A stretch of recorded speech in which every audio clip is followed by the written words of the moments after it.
we do have Matt LaSerre of War Chant joining us. But before we get to Matt, we want to remind you guys that we're also presented by our friends at Corporate Magic, corporatemagic.com, one of the best event companies you will find, a full-blown event production company. They do an incredible job at making your dreams come to life.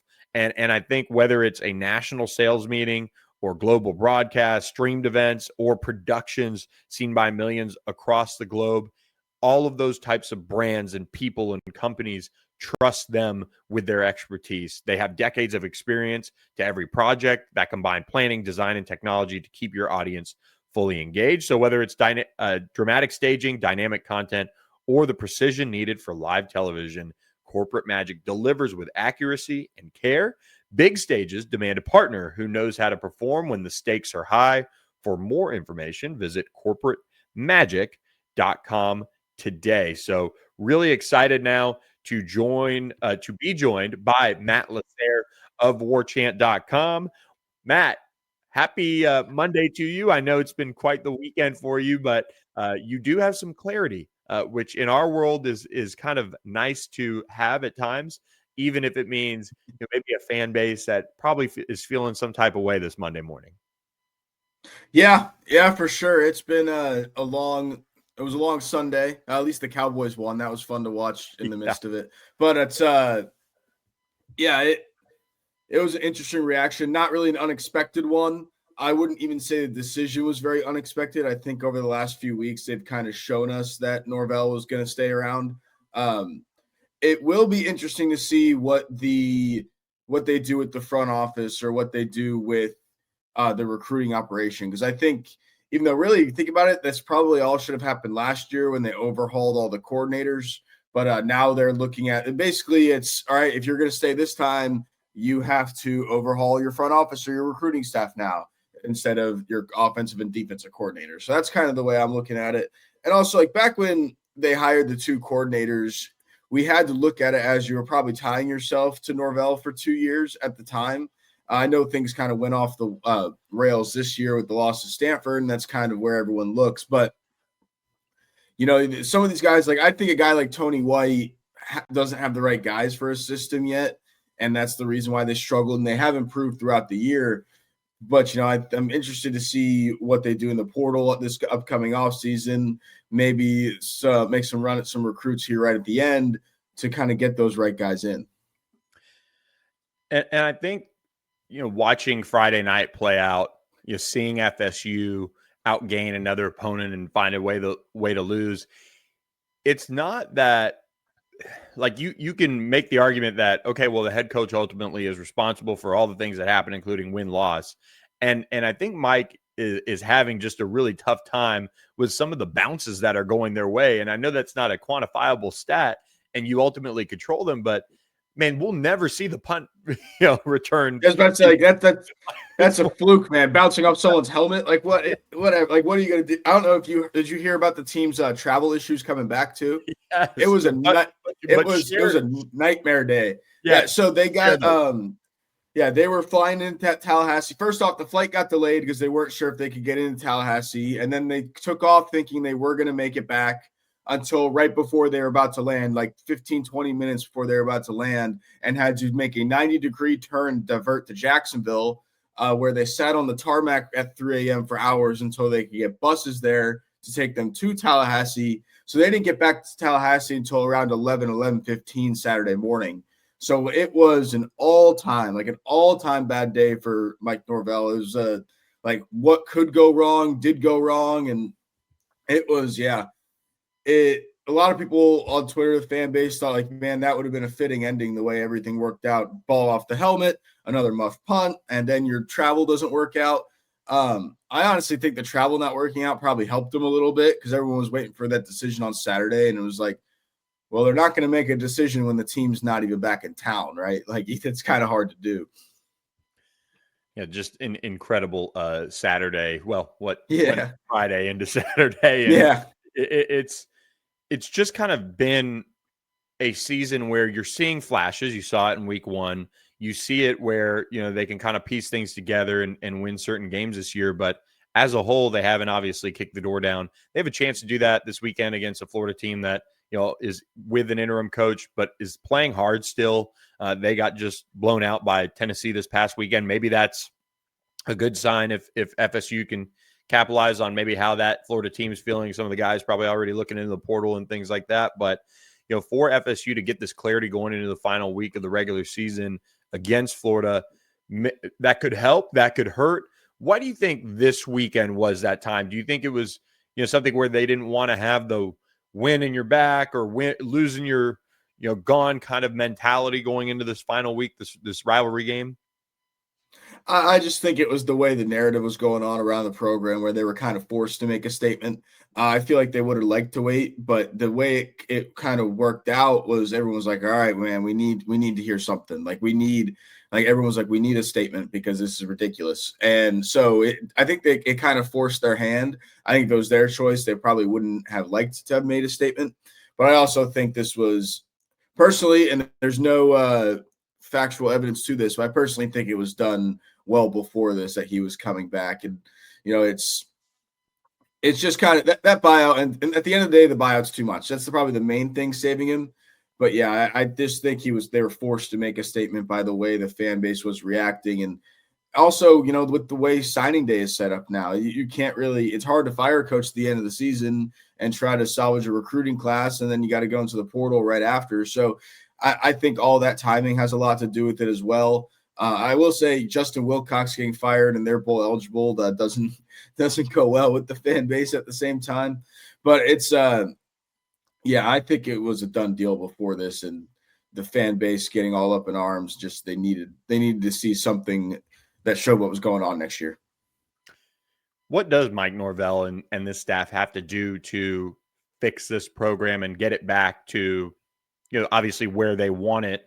I would say bowl eligibility, but they have a shot this weekend to get there. Yeah. But even if they lose this weekend, back to where this program really sees itself and wants to get to, and with all the new facilities and investments, where they should be too for this league.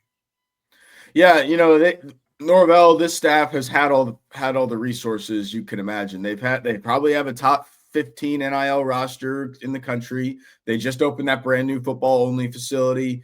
In general, I do think they're close. I do think for this last recruiting class, they hit on a lot of guys. You see a lot of young contributors like a Shamar Arnaud or an Usman Kroma, Javen Boggs, who's gotten banged up this year, but is one they're excited about.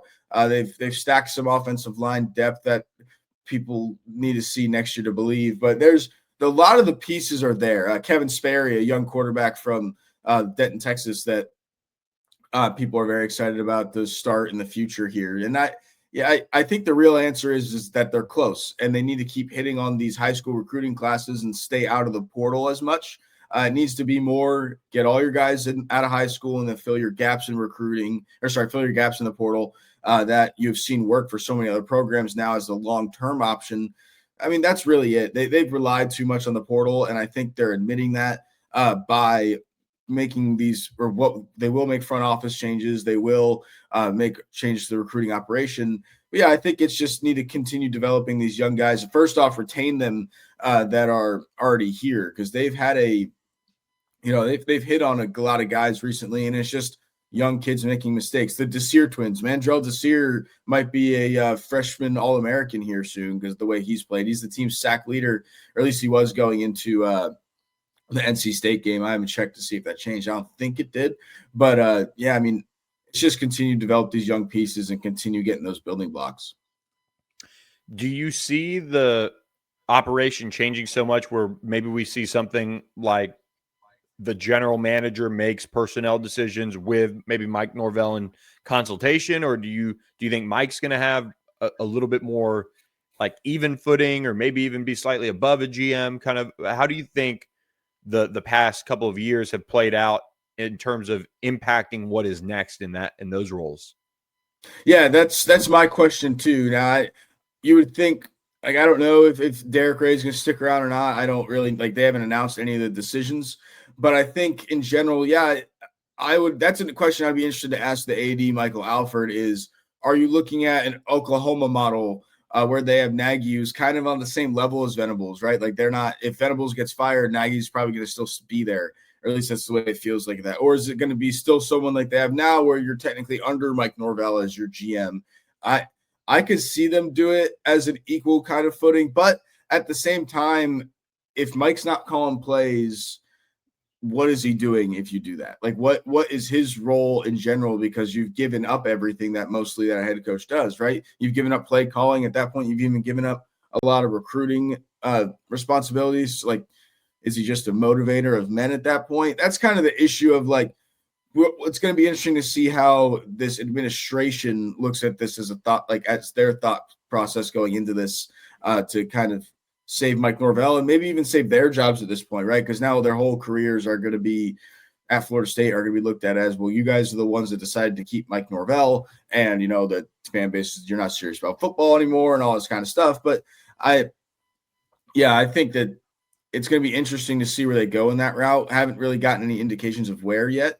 I personally wouldn't mind the idea of having a GM on equal footing as Norvell that has a lot more say like that. But again, it's just if you're Mike Norvell, what's your job now if you do that? Florida State closes out the regular season against Florida this weekend.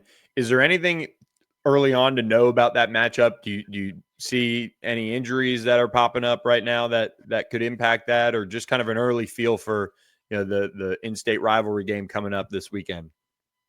Yeah, I mean, I wouldn't be surprised if Florida goes out there and looks like 2019 LSU this week. That's kind of just the way it goes. But it's this is probably a game they should win. I think you saw against Tennessee that Florida might be losing a little bit of its motivation there.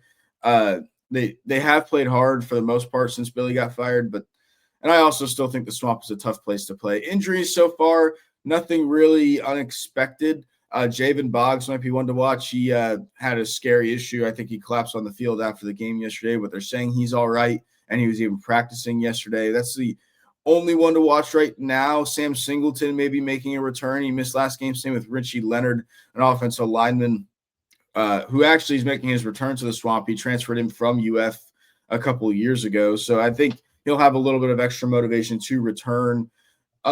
In general, this is a big game just to get that bowl eligibility. And like I said before, big part of Norvell's selling point to stay is all these young guys on the team that are looking good and that are already contributors as freshmen, redshirt freshmen.